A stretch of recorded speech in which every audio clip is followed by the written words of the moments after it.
Tingnan niyo po mga kapatid, ang love ni Jesus sa akin, ang love ni God sa akin, sobra nag-uumapaw sa ating lahat, opo.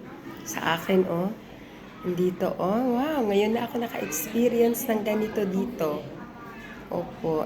Sa Thailand, simula nung nagturo ako, pero ito talaga dito ang love ni God sa akin through sa mga kids, no? The lovely kids, mga angels. Nagulat ako pagpasok ko. Isang section lang na ganito isang section lang ang na ganito. Upuan dyan nga sa post ko. Pagpasok ko, nagulat naman talaga ako. I love you, Teacher Ella. I love you, Teacher Ella. Nagulat ako. Sus, dito pa ang dami-dami pagtatanggalin ko. Abot pa dito. Napunot pala yun dyan. Hallelujah.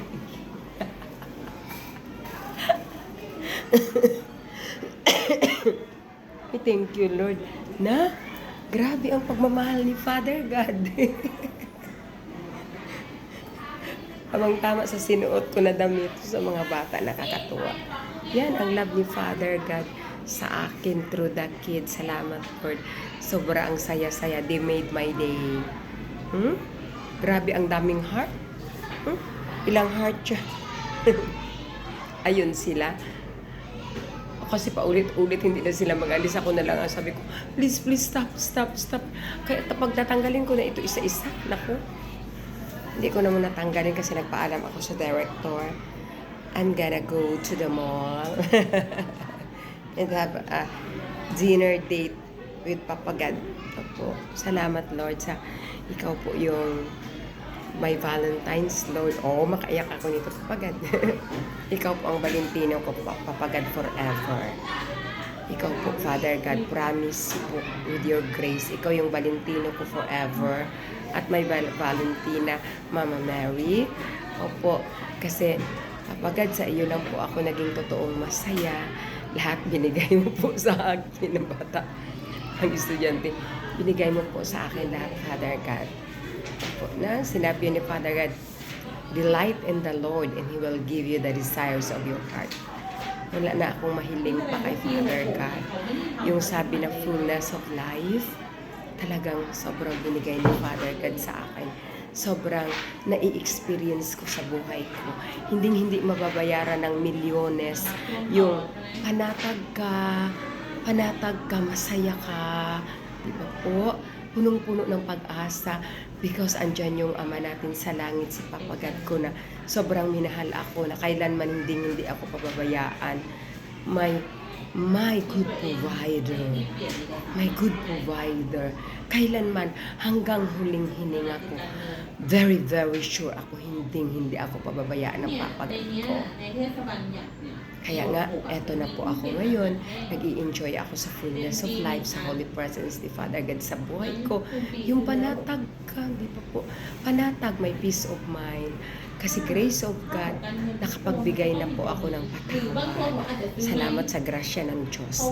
Yung marunong ka na magpatawad, naunawaan mo na yung mga tao, ganyan. Wala ka na nakikitang kasalanan sa mga kapatid mo. Opo, no? Kasi ako, bahala ka na, Papa God. Pero, kung nagsabi po ako, yun po ang totoo. Pero sa puso ko po talaga malaya. Yun. Hindi mababayaran ng milyones na pera. Kaya wow, hallelujah, hallelujah. Ito na lang ang nakikita ko sa sarili ko na itong patay ko na buhok. Kapag sorry po, ginupit ko ito na maiksi. Ako lang nagupit. Pwede, hindi pumunta ng parlor ko. Ginupit ko hanggang dito.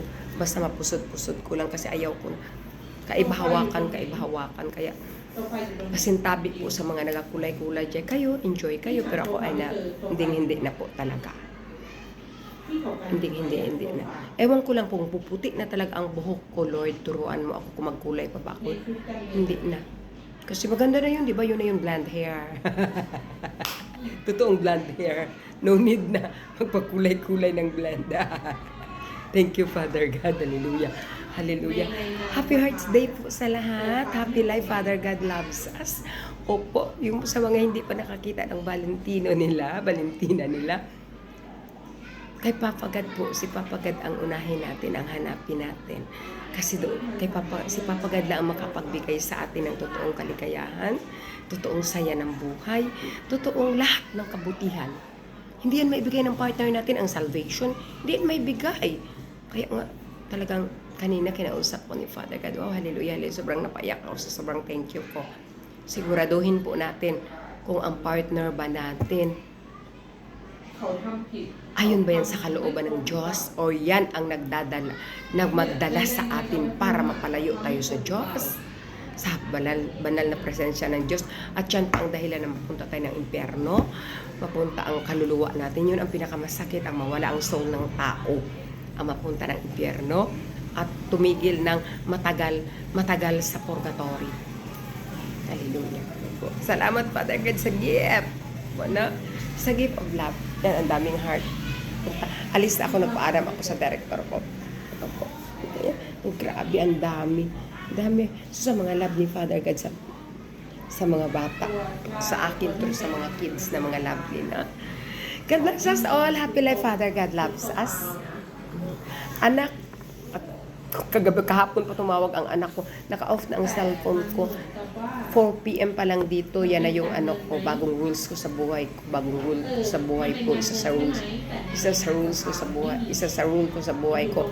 4 p.m. pa lang I switch off my mobile phone. At hindi na ako dito mga tawag, seldom. Ngayon, isa lang yung BFF ko doon. Opo, isa lang.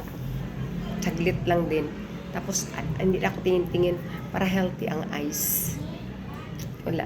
Yung post ko lang, tingnan ko yung tomorrow. Thank you, Lord. Hallelujah. God bless us. Happy life. Father God loves us.